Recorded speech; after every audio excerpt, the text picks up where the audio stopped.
من يهد الله فلا مضل له ومن يضلل فلا هادي له وأشهد أن لا إله إلا الله وحده لا شريك له تعظيما لشأنه وأشهد أن محمدا عبده ورسوله وخليله صلى الله عليه وعلى آله وصحبه ومن تبعهم بإحسان إلى يوم الدين وسلم تسليما كثيرا. أيها المسلمون، أوصي نفسي وأنفسكم بتقوى الله. قال الله تعالى: ولقد وصينا الذين أوتوا الكتاب من قبلكم وإياكم أن اتقوا الله.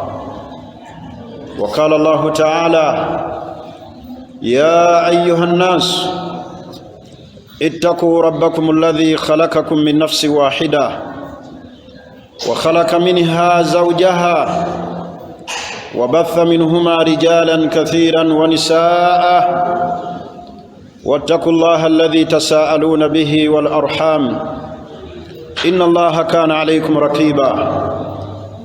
أيها المسلمون، لقد حافظ الإسلام على الكليات الخمس الضرورية، وهي الدين والنفس والنسل والعقل والمال، ووضع الحدود والقيود التي تحافظ على بقاء تلك الضروريات. ولأجل الحفاظ على النفس حرم قتل النفس المسلمة بغير حق، وأمر بالقصاص في القتل، فقال الله تعالى: ولكم في القصاص حياة يا أولي الألباب لعلكم تتقون. atende rezibu Allah subhanahu wa ta'ala nyini matenda amajjuvu ye Allah subhanahu wa ta'ala yekka, omutonzi w'eggulu n'ensi Allah subhanahu wa ta'ala. Tumwebaza Allah subhanahu wa ta'ala olw'ekyengero ekinene ekyokututuusa ku Eid al-Adha, ne tubeera nga tugisadde nga tuteeka mu enkola y'owekitiibwa Nabbi Muhammadin sallallahu alayhi wasallam. Era tumwebaza Allah subhanahu wa ta'ala okutuyingiza ennaku zino ez'ebbeeyi, ayyamu tashriq, ennaku ez'okwanika ennyama. Nabbi sallallahu alayhi wasallam zeyayogerako n'atugaa nti ayyamu tashriq, ennaku z'okwanika ennyama, ayyamu al-akli wash-shurbi wa dhikrillah, nnaku za kulya na kunywa na kutendereza Allah subhanahu wa ta'ala. N'olw'ensonga eyo mbasaba nga mbajjukiza sunna y'owekitiibwa Nabbi Muhammadin sallallahu alayhi wasallam, tusigale mu nnaku zino zikyali za kusala, zikyali nnaku za Eid, tubeere nga tutenderezaamu nnyo Allah subhanahu wa ta'ala. Allahu akbar, Allahu akbar, la ilaha illa Allah, Allahu akbar, Allahu akbar walillahi alhamd. Era ennaku zino owekitiibwa Nabbi Muhammadin sallallahu alayhi wasallam yatuziyiza mu zo okubeera nga tuzisiiba, tusigale nga tusala okutuusa olunaku olw'enkya biidhinillah bo Allah baanaaba awadde obusobozi. Tubeere nga tuzzaawo enkola y'ekitiibwa Nabbi Muhammadin sallallahu alayhi wasallam, engeri gye yabeera nga atuyigiriza ebikwatagana ku nnaku zino ez'ekitiibwa ez'ebbeeyi ez'omuwendo. Allah zeyayogerako n'atugaa nti fadhkuru llaha fi ayyamin ma'dudat, mutendereze nnyo Allah mu nnaku zino, ennaku ez'okusala ebisolo, ennaku ez'okwanika ennyama, muyitirizeemu nnyo okutendereza Allah subhanahu wa ta'ala, nga musaala essola ttaano fil masjidi, nga mumutendereza Allah ne takbirat, n'okusoma Qur'ani ey'ekitiibwa, kitabo kya Allah subhanahu wa ta'ala. Baganda bange abasiraamu, eddiini yaffe eno y'obusiraamu yajja n'ebintu bitaano nga bikulu okubikuuma, ebiyitibwa ad-daruriyat al-khamsa, ebyobuwaze ebitaano biteekeddwa okubeera nga tukuuma. Olwaleero biidhinillah njagala kubajjukiza daruratu hifdhu al-anfus wa makanatuha fi al-islam, obukulu bw'okukuuma emyoyo n'ekifo kyagyo mu ddiini yaffe eno y'obusiraamu. Abantu bangi ku mulembe guno gwe tuliko omulembe ogw'enkomerero balagajaddidde nnyo emyoyo era ne babeera nga bayiwa emisaayi gy'abantu mu mbeera ey'ekyeyonoonekere. naye eddiini yaffe n'ey'obusiraamu lakad hafadha al-islaamu ala al-kulliyaati al-khamsi ad-daruriya, obusiraamu bwatugamba okukuuma ebintu bitaano nga byabuwaze. Ekisookera ddala wahiya hifidhu ddiin, tulina okubeera nga tukuuma eddiini yaffe n'ey'obusiraamu. Tukuume eddiini yaffe nnyo n'okusingira ddala nga bwe tukuuma obulamu bwaffe. Obusiraamu ne bujja nga butugamba wa hifdhu nnafsi, okukuuma emyoyo, obutayiwa misaayi gy'abantu mu mbeera ey'ekyeyonoonekere, obutayiwa misaayi gy'abantu mu mbeera etakkirizibwa mu ddiini eno ey'obusiraamu. Wa hifdhu nnasal, obusiraamu bwatugamba okubeera nga tukuuma endyo zaffe, okubeera nga omuntu tawasa muntu gw'atateekeddwa kuwasa mu ddiini ey'obusiraamu, ng'okuwasa nnyina, ng'okuwasa muwala we, ng'okuwasa ssengawe, ng'okuwasa abaana be, olw'okukuuma endyo zaffe okubeera nga tezeetabikamu. Obusiraamu mu kukuuma endyo kyova olaba bwaziyiza obwenzi. Olwaleero obwenzi abantu babututte nti nno kintu kiri awo kinyumo. Kyova olaba ddiini ezikola emisana n'ekiro, n'olaba amaziga g'abantu mu mayumba. Baganda bange abasiraamu bakubiriza, bwe tuba tukuuma endyo twewala obwenzi, twewala okubeera nga tutambula mu butambuzi obuli haramu. Era mbakubiriza mu kukuuma endyo zaffe, abantu bonna abali mu maleji eri halaali ey'obusiraamu, okwewalirako ddala okubeera nga tutwala abaana baffe mu DNA, ekigenda okubeera nga kituleetera amaziga. Owekitiibwa Nabbi Muhammadin sallallahu alaihi wasallam yagaa nti alwaladu lilfirash, omwana yenna azaaliddwa mu maka ng'ali mu bufumbo obwa halaali, omwana oyo abeera wannannyini maka, wannannyini buliri.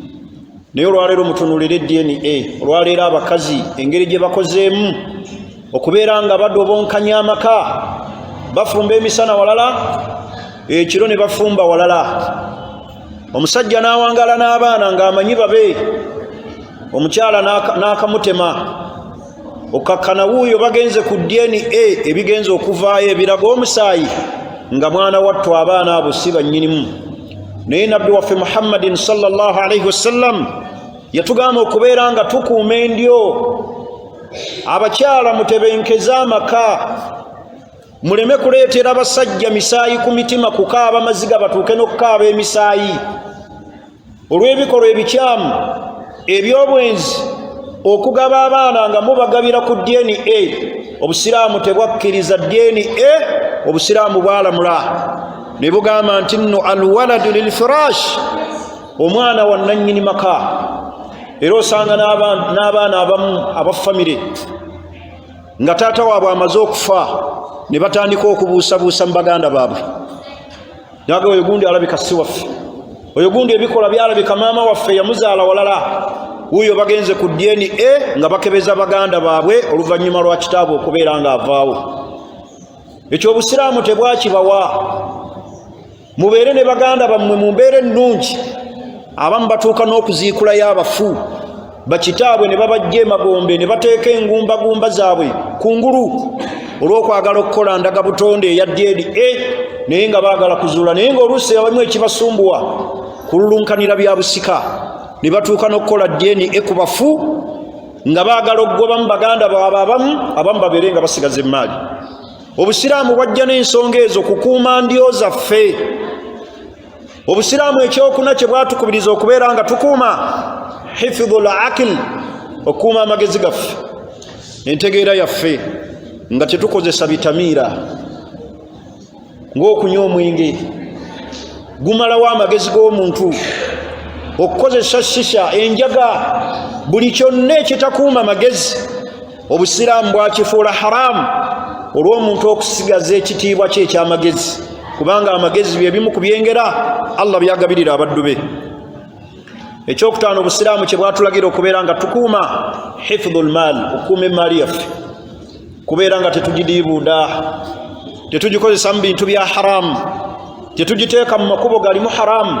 Bameka olwaleero abasiraamu abalina emmaali nga tebasobodde gikuuma mu makubo ag'obusiraamu ne bagijaajamya, abamu ne bakolamu amabaala, abamu ne bazimba ziroogi, abamu ne bakolamu ebintu eby'essitaza.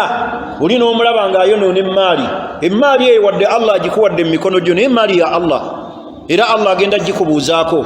Tubulaba wekitiibwa Nabbi Muhammadin sallallahu alaihi wasallam yagaa nti la tazaalu kadama abdin yauma alqiyama, teri agenda kuseetula bigere bye mu bbaliro hatta yus'ala an arba'in, tusanga Allah akubuuziza ku bintu bina. Naye mu ebyo ebintu ebina Allah byagenda okukubuuzaako, agenda kukubuuza ku mmaali. Wagifuna otya? Wagisaasaanya otya? Olwaleero enjogera y'abavubuka bwe bafuna ssente baga tugenze kujooga, naye ng'okujooga ogwo kwakozesa tagenda kukukozesa mu makubo ga halaali.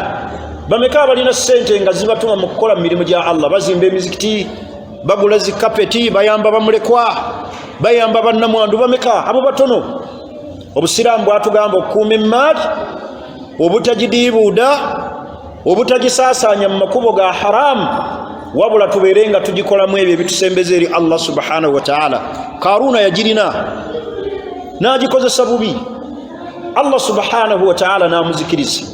Naye olwaleero bameka abafunye ssente ne bazikozesa mu makubo aga haramu. Mu bintu ebyo ebitaano njagala nzijemu ekintu kimu kitugenda okwogerako olwaleero, hifdhul anfus, okukuuma emyoyo, obutayiwa musaayi gw'abantu. Owekitiibwa Nabbi Muhammadin sallallahu alaihi wasallam yagaa nti la yahillu dammu muri'in muslimin, tekikkirizibwa kuyiwa musaayi gwa musiraamu yenna illa bi ihda thalathin, okujjako lwa bintu bisatu. Tetukkirizibwa kuyiwa musaayi gwa muntu yenna gwa musiraamu illa bi ihda thalathin, okujjako lwa bintu bisatu. Ekisookera ddala Nabbi yagaa nti azina, senga omuntu aba ayenze nga mufumbo, oyattibwa mu mateeka ag'obusiraamu. Nabbi n'atugamba ekyokubiri wa nafsi, omuntu asse munne. Senga omuntu atta munne mu nnamula y'obusiraamu naye abeera ngattibwa. Nabbi ekyokusatu yayogera yagaa nti wa taariku lidiinihi almufaariku liljamaa, ye muntu alese eddiini n'afuuka murutadi n'ava mu ddiini ey'obusiraamu. Fahadha yuktanu, abantu abo babika bisatu battibwa mu busiraamu. Asse munne, avudde mu ddiini ey'obusiraamu, n'omwenzi nga mufumbo. Bwe tubeera mu shariya abo be bateekeddwa okubeera nga battibwa. Lwaki Nabbi sallallahu alaihi wasallam yayogera ebigambo ebyo? Wakuuma musaayi. Olwaleero bameka abassa abantu nga babalanga bwemage? Bameka olwaleero abayiye emisaayi gy'abantu olwaleero nga babattira bwereere? Mwakalaba ekikolwa ekyabadde Kasese ekivumirirwa buli muntu yenna, naddala abasiraamu tukivumirira ddala. Wabeerawo abakikozesa nga bakikozesa mu mbeera ya ddiini, abantu abo bali bweru wa kutegeera kwa ddiini ya busiraamu. Obusiraamu bwatulagira okukuuma emyoyo gy'abantu, naye butya omuntu lwagenda mu ssomero omuli abaana abato n'abakolako obulumbaganyi, n'abatta, n'ayiwa emisaayi gyabwe, n'asuubira nti ali mu lutalo. Hatta nga n'owekitiibwa Nabbi Muhammadin sallallahu alaihi wasallam mu ntalo ze yalwana yaziiza okuyiwa emisaayi, hatta n'agaana n'okutta abaana abato, n'agaana okutta abakyala, n'agaana okutta abakadde, hatta n'abo abasangiddwa mu kkanisa okubeera nga tebattibwa oba bali mu bbaala nga bali eyo bokka. Naye ate butya omuntu bw'agenda mu ssomero eririmu amabujje, eririmu abaana abatalina ku byantalo, n'abakolako obulumbaganyi n'abatta, oli n'asuubira nti obusiraamu bwe butyo bulagira? Obusiraamu tebusobola kulagira mu mbeera eyo. N'olw'ensonga eyo n'alabye ennyo ejja amawulire agagamba agamu nti abasiraamu beetondera eggwanga oba gavumenti olw'ekikolwa ekyali e Kasese. Ekyo ekikolwa si kyaffe basiraamu, era abasiraamu statement eyo teteekeddwa kubeera ng'efuluma bwekyo nti beetonda. Omuntu yeetonda ku kintu kyakoze. Ekyo ekikolwa si kyaffe basiraamu, tukivumirira ng'abasiraamu ekikolwa ekyakolebwa e Kasese ekirimu okutta abantu n'okubeera ng'abantu bayiwa emisaayi gy'abantu mu mbeera ey'essitaze. Eyo embeera si ya busiraamu. Obusiraamu bwagiziiza. Hatta Nabbi Muhammadin sallallahu alaihi wasallam mu ntalo ze yalwana teyakkiriza kutta baana bato, teyakkiriza kutta bakyala, teyakkiriza kutta bantu bebasanze mu makanisa nga basinza nga bali ku byabwe. Naye ate butyo omuntu lwalumba essomero omuli abaana n'abatta, oli naaga nti ebikolwa ebyo bya ddiini balabika basiraamu be babikola. Obusiraamu buli wala nnyo era bwesemba n'ekikolwa ekyo ekifaanana bwe kityo. N'olw'ensonga eyo abasiraamu tulongoose ebigambo byaffe, tuleme gamba nti twetonda, kubanga omuntu ayeetonda yo yakoze ekintu naaga kino nakikoze gunsinze neetonda. N'olw'ensonga eyo tubeere nga tumanya nti eddiini yaffe n'ey'obusiraamu tekkiriza bikolwa birimu kuyiwa musaayi, tekkiriza bikolwa birimu kutyoboola misaayi gy'abantu kugiyiwa mu mbeera ey'ekyeyonoonekere. Kyobulaba obusiraamu omuntu bwatta omuntu, obusiraamu bugamba naye attibwe. Kyobulaba Allah yateekawo kiswaasi oba kye bayinza okuyita okuwoolera eggwanga. Allah yagamba mu Qur'ani y'ekitiibwa, walakum fil kiswasun hayatun ya ulul albab, mulina obulamu kwaba abattiddwa. Makulu oli bwatta omuntu naye attibwe. Oli oba muttira omuntu oyo yasse n'ategeerekebwa nti gundi yasse fulani, naye alina okubeera nga attibwa. Obusiraamu bwali bulaga ki? Bwali butulaga obukulu bw'okukuuma emisaayi gy'abantu, okubeera nga tegiyiika, okubeera nga tetuyiwa misaayi gy'abantu. Naye olwaleero tuli ku mulembe ng'omusaayi gw'abantu kyafuuka kyeyonoonere. Abantu babatta, bameka wabasangibwa ku makubo nga battiddwa? Bameka olwaleero abatta baganda baabwe olw'ebyobusika? Bameka olwaleero abatta abantu olw'ebyenfuna? N'olaba abantu bali ku ddiiru ebalemye okugabana, abamu ne baviiramu kubeera nga batta bannaabwe. Tulabye olwaleero mu bikolwa ebyokuyiwa omusaayi, hatta nga n'abafumba ababiri abafumbiriganwa nga baagalagana basobola okukeera ku makyanga buli omu asse munne. Ebikolwa ebyo bya haramu, tebiraga kukuuma musaayi, tebiraga kukuuma ddiini nga Nabbi Muhammadin sallallahu alaihi wasallam bwe yatulagira. N'olw'ensonga eyo baganda nga abasiraamu tubeere nga tukuuma emisaayi gy'abantu, okubeera nga tetwonoona, tetukola ebyo obusiraamu bye butaalagira. Nabbi waffe Muhammadin sallallahu alaihi wasallam nga bw'atugamba nti la yahillu dammu mri'in illa bi ihda thalathin, tetukkirizibwa kuyiwa musaayi gw'abantu okuggyako olw'ebintu bisatu bye twayogedde mu hadisi ya Nabbi Muhammadin sallallahu alaihi wasallam. Fadammu lmuslimu haram, omusaayi gw'omusiraamu yenna guli haramu okubeera nga guyiika. Wa maaluhu haram, n'emmaali y'okugimutwalako kiri haramu. Wa iruduhu haram, n'okusaatuukira mu kitiibwa ky'omusiraamu kiri haramu. Nabbi waffe Muhammadin sallallahu alaihi wasallam bwe yali mu hijjatul wadaa, hijja ye yasembayo, bwe yali abuulira abantu yaleka message eyagenda eri ensi eno paka Allah lwagenda okuzingako ensi eno n'ebigirimu. Nabbi yatukuutira ebigambo bino, yagaa nti inna dima'akum alaykum haram ka hurmati yawmikum hadha fi shahrikum hadha. Nabbi yagaa nti okuyiwa omusaayi gwammwe kiri haramu. Nabbi n'atukuutira okukuuma emisaayi, obutayiwa misaayi gy'abantu, n'atukuutira okukuuma emmaali yaffe obutalyazaamaanya bantu. Naye olwaleero kitta bantu, kuyiwa omusaayi olwaleero kyekiri mu ggwanga. Kizibu nnyo okuyisaawo wiiki ng'abantu tebasse bantu. Waliwo abajja ne babalumba ne bamanyagako emmaali misana ttuku, oli n'amukuba amasasi n'atwala ebibi. Abamu babakuba ku makubo ag'enjawulo. Ekyo kyonna obusiraamu bwabiziyiza. Nabbi yaziyiza okuyiwa emisaayi gy'abantu. Kyova olaba eddiini yaffe eddiini ekyasinza okukuuma emisaayi n'obutoonoona misaayi gy'abantu kugiyiwa mu mbeera yakyeyonoonere. Obusiraamu bwaziyiza ne butugamba tukuume emisaayi. Naye Nabbi yaziyiza fi hijjatul wadaa, n'alaga nti inna dima'akum, omusaayi gwammwe mugukuume guli haramu. Naye olwaleero ab'eŋŋanda bameka abattiŋŋana olw'okulwanira ebyobusika? Olwaleero bafumbo bameka abattiŋŋana era olw'okwagala ebyobusika n'obusammambuko n'embeera eziri mu maka bameka? Bane tukuume emisaayi gy'abantu. Edduniya tekumalaamu, edduniya ebamaliramu bwereere. ogenda tuuka mu maaso ga Allah n'omusaayi gw'omuddu gwe watta nga tolina ansa, nga wamuttira bwemage. Kyova olaba ebikolwa byonna ebyokulamula obusiraamu tebwabireka mu mikono gy'abantu, bwabiteeka mu mikono gy'abo abamanyi abasobola okutegeera amateeka ag'obusiraamu, ne butalekera muntu yenna kumala gatyoboola bulamu bwa muntu, bwakuuma obulamu bw'omuntu obusiraamu okusobola okubeera nti nno abantu bakuuma emisaayi gy'abantu. naye nabbi yaziiza omusaayi n'aziiza emmaali. olwaleero abantu balyazaamaanyizza abantu, nabbi n'atukubiriza okukuuma endyo, tukuume endyo zaffe, okubeera nga abantu endyo zaabwe ziri wamu, kubanga mu bimu ebitakuumya endyo era ekivaamu kuyiwa musaayi gw'abantu. nabbi sallallahu alaihi wasallam ebigambo ebyo byonna yabitukuutira mu hijjatul wada, n'atwewaza okulya riba, n'atukubiriza okubeera nga tweyisa bulungi ng'abantu.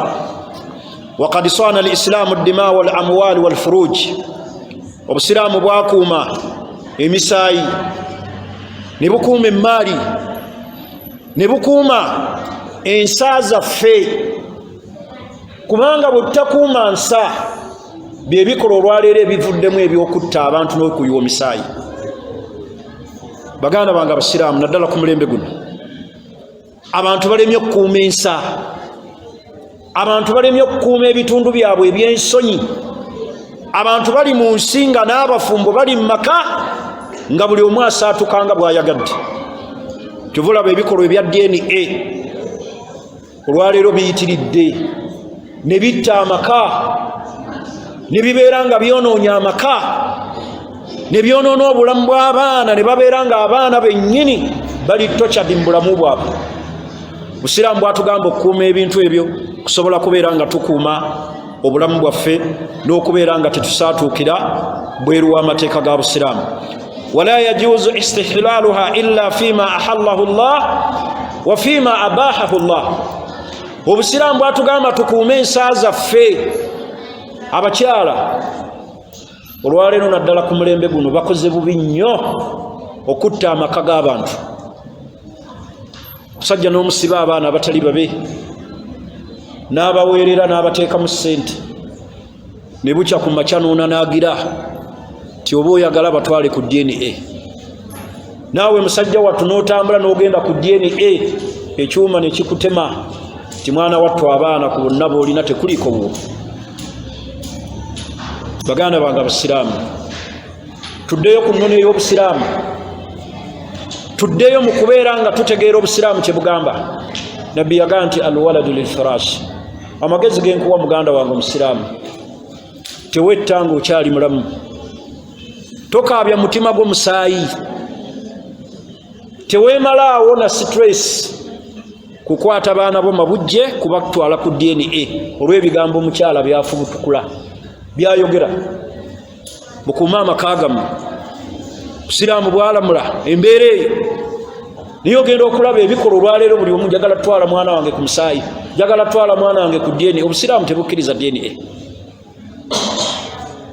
mujja kubeera nga mwemalirawo bwereere, mutuuke n'okwetta abaana abo bafuuke abaana ab'oku street, kubanga teriyo musajja kyuma gwe kisobola kulaga results nti abaana abo si babo, n'addayo n'abaagala, era n'addayo n'ayagala omukyalo oyo. n'olw'ensonga eyo tukuume ebyo nabbi sallallahu alaihi wasallam bye yatulagira okubeera nga tukuuma. naye ebivuddemu ebikolwa ebyo adamu hifdhul furuj, abantu obutakuuma nsa, obutakuuma bitundu byabwe byakyama. kubanga omuntu nga simwenzi ekiba kibatwala ku DNA kiki? omuntu nga si mubalizi yeekuumidde bba, ekiba kibatwala ku DNA kiki? osanga n'abaana abamu nga muzeeyi waabwe amaze okufa basojjola bannaabwe abamu nti si baawano, nabo ne babatwala ku DNA. otwala otya muganda wo ku DNA okakase nti oba kitaawe yali amuzaala? temuweebuula bazadde bammwe bali wansi wa ttaka, temuweebuula maka gammwe. ekyo ekyuma kyemulaba ekya DNA kiringa zaala, tekijja kuwa, tekiri 100 ku 100. ekituufu kiri nti abakyala batukoze bubi era tuyinza okuva mu bulamu buno obwensi nga tetubasonyiye kuba sisuubira okusonyiwa kwagalibwa lisisuubira mukyala asobola kutemula bw'ati omusajja ng'akyali mulamu akuzizza abaana n'abateekamu ne ssente n'osuubira nti oyagala bakusonyiwa omusajja akusonyiwa olw'ebikolwa ebikyamu n'okutyoboola ekitiibwa eky'omusajja oyo ali mu maka okumulaga nti omwana ono si wo wa musajja mulala kyokka nga yazaamumalirako obulamu bwe n'obudde bwe ne ssente obusiraamu bwatulagira okukuuma ebintu ebyo lwakubeera nga twewaza abantu okubeera nga tebayiwa misaayi aqulu qawli hadha wastaghfirullah li wa lakum waljamii almuslimina walmuslimati min kulli dhanbin fastaghfiru wa tubu ilayhi innahu huwa albarru wa huwa at-tawwabu al-karim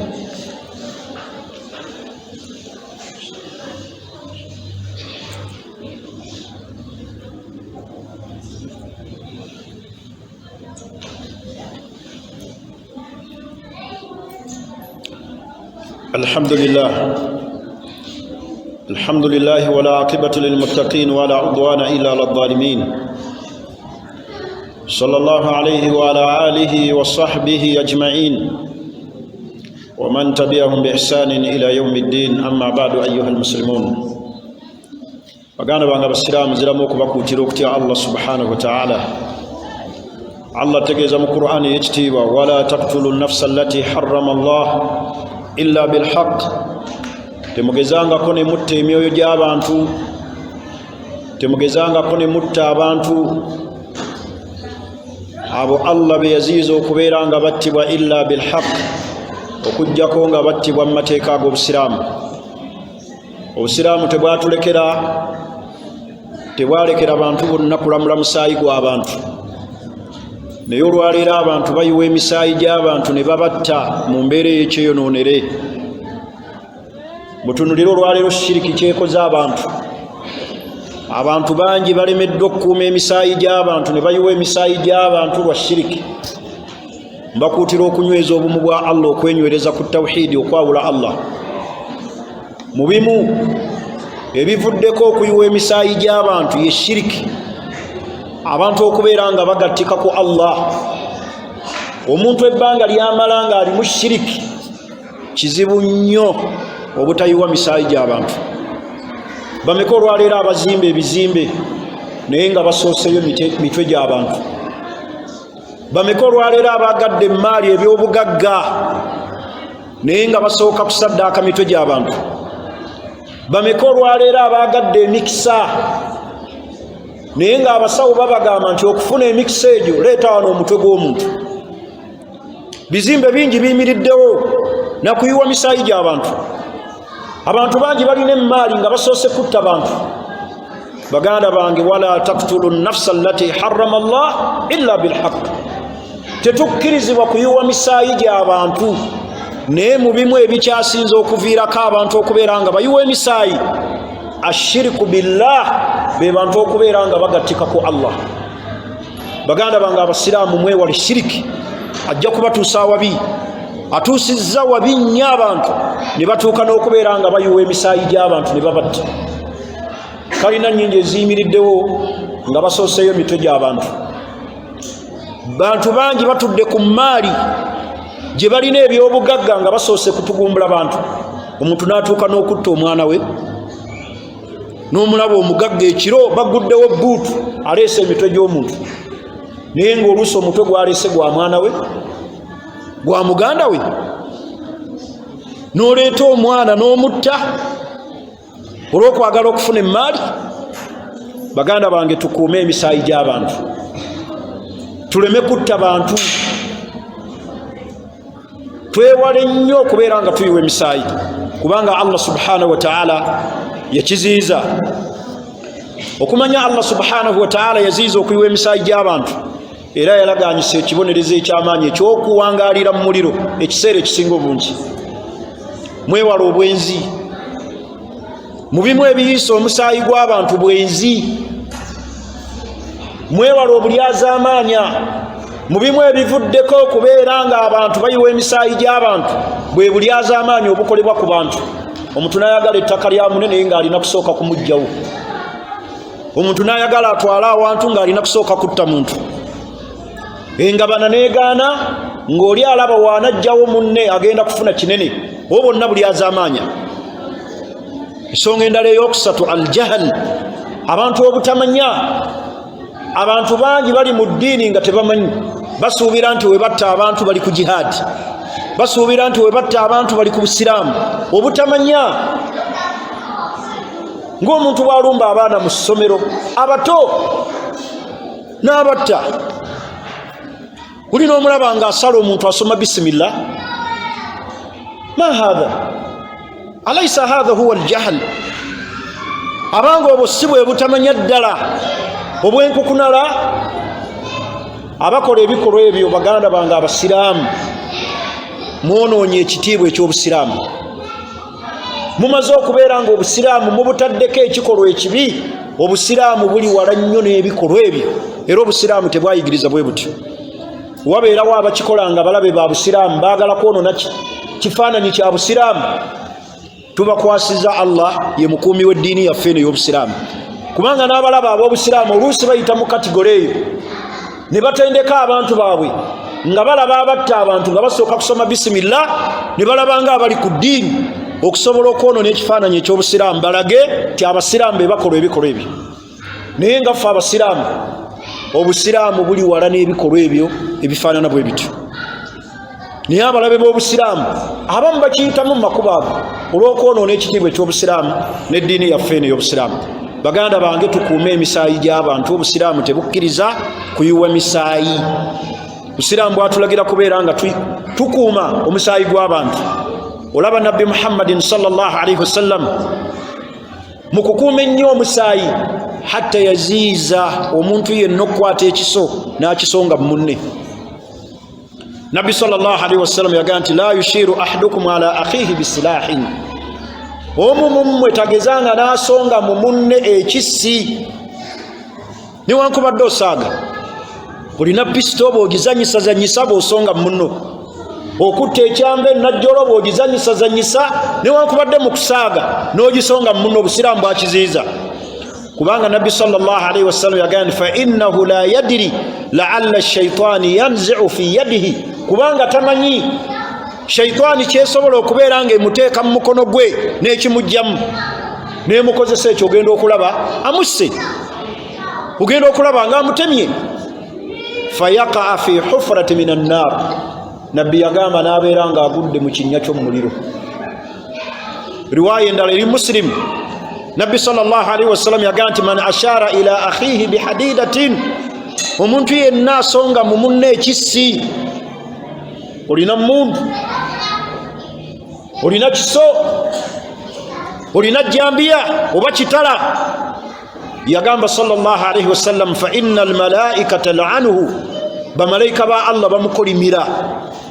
Wa in kana akhahu li abihi wa ummihi, newankubadde gwasonzeemu muganda we nga bagatta nnyina ne kitaawe, bamalayika bakukolimira.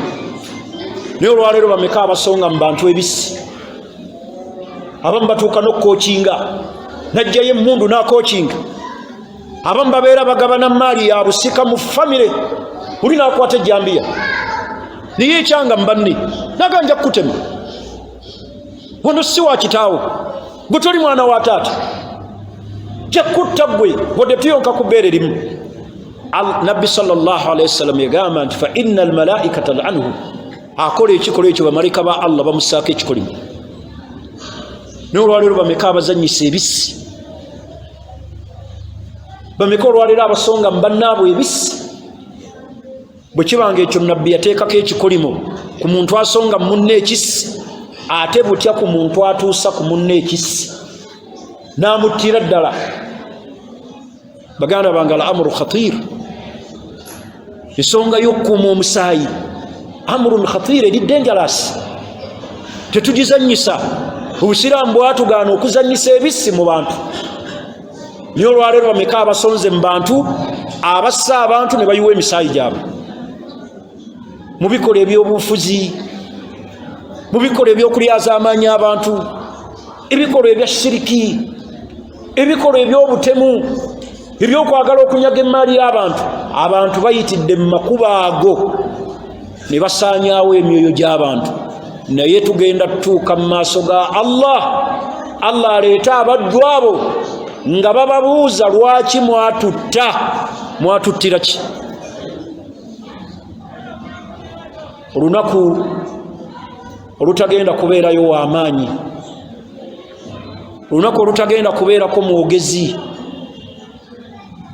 baganda bange mwewale nnyo okutta abantu mwewale nnyo okuyiwa emisaayi gy'abantu mu mbeera yonna ensi eno tebamalangamu webiba bya bufuzi okuuma emisaayi gy'abantu webiba bya nfuna mukuuma emisaayi gy'abantu bwebanga banayeeganye totta muntu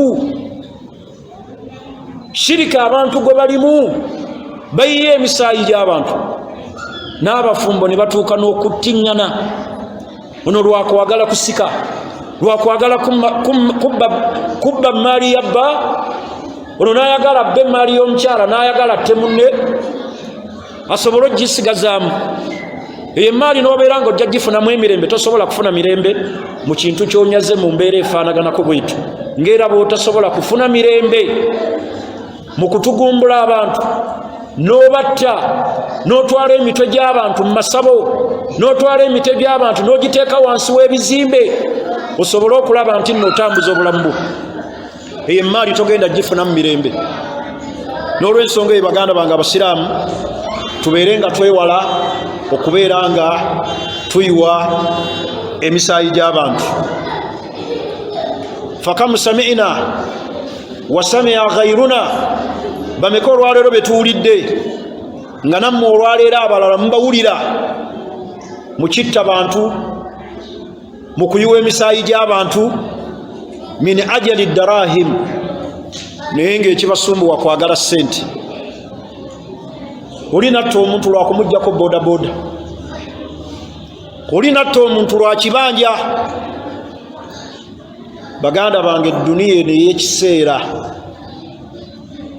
tegezanga neekumalamu n'oyiwa omusaayi gw'omuntu olw'okwagala essente oba olw'okwagala ebitiibwa oba olw'okwagala okudda mu kifo kya munno n'olw'ensonga eyo baganda bange abasiraamu njagala okubeera nga mbakuutira okulaba nga tukuuma emyoyo gy'abantu mu mbeera yonna hatta obusiraamu tebukkiriza na kuyiwa musaayi gwa muntu atali musiraamu n'obeera nga oguyiwa omusaayi gwatali musiraamu lwaki obusiraamu olw'okwagala okubeera nga bukuuma emisaayi gyaffe n'olw'ensonga eyo mmaliriza khutuba yange nga mbagamba nti Allah subhanahu wa ta'ala yagamba min ajali dhalik katabna ala bani israil annahu man qatala nafsan bighayri nafs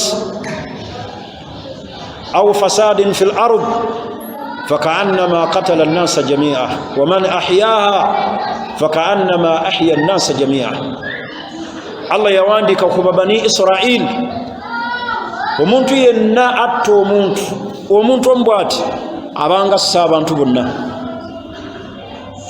الله ناتو كنوغانت ومن أحياها أتيك وينبيريكم وبلنبو منتو وباغا بمساي بلنبو منتو بدenguru oba akutte ssente obulamu bw'omuntu bubeerewo n'akola ekisoboka nga bw'oyinza ossanga omuntu ku kkubo ng'agudde ku accident n'oteekawo bodaboda yo n'oteekawo emmotoka n'omuddusa mu ddwaliro asobole okuwona Allah yagaa nti fakaannama ahya nnaasa jamia abeera nga awadde abantu bonna obulamu naye ng'okikoze lwa muntu ogwo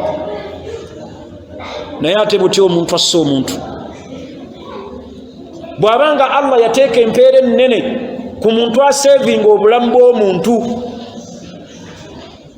naye lowooza ate ku musango omunene ku mbeera y'omuntu asse abantu ebikolwa ebyo twakalaba ekaseese bikolwa bikyamu era si bya busiraamu era ababikola nga beerimbise mu ddiini ng'eddiini ey'obusiraamu gye mutyoboola ekitiibwa kyayo obusiraamu buli wala nnyo n'ebikolwa ebyo era bwesamba embeera eyo naye owulira yabagamba nalowulidde nnyo amawulire simanyi abasiraamu beetonda ku kyali e Kasese beetonda ate ku kye bataakola ekyo kikolwa si kya busiraamu era si kya basiraamu ekyo ekikolwa si kyaffe si kya ddiini ya busiraamu abantu bagezaako okubijjisa ekitiibwa eky'obusiraamu n'eddiini ey'obusiraamu nti ddiini ejjuddemu batujju kyova olaba buli ekibaawo ogenda okulaba nga abasiraamu be babaka basiraamu be bakwata kubanga abantu babijjisa eddiini eno ey'obusiraamu okulaga eggwanga nti abasiraamu bali mu bikolwa eby'obutujju obusiraamu buli wala nnyo n'ebikolwa ebyo ababikola babikola nga bo so si ddiini yebatuma n'olw'ensonga eyo tukuume emisaayi gy'abantu tuleme kutta bantu tosobola kugenda mu ssomero muli baana bato amabujje n'ogasanjaawo n'obatta n'ogamba nti oli ku ddiini nabbi sallallahu alaihi wasallam atuuka n'okuziyiza obutatta baana bato obutatta bakyala abantu abakulu n'atuuka n'ogaana okutta abali mu makanisa ate gwe n'olumba essomero n'olyokya notta abantu bameka olwaleero abookyezza amasomero g'abantu abaana ne bafa oli n'aleeta peteroli n'akuma ku ssomero n'agenda n'atambula wano baayokya abaana bamuzibe bakiggala emukono naye oyokya otya abaana bamuzibe abatasobola nakweyamba bulamu bwabwe ssomero lyabwe n'olikumako omuliro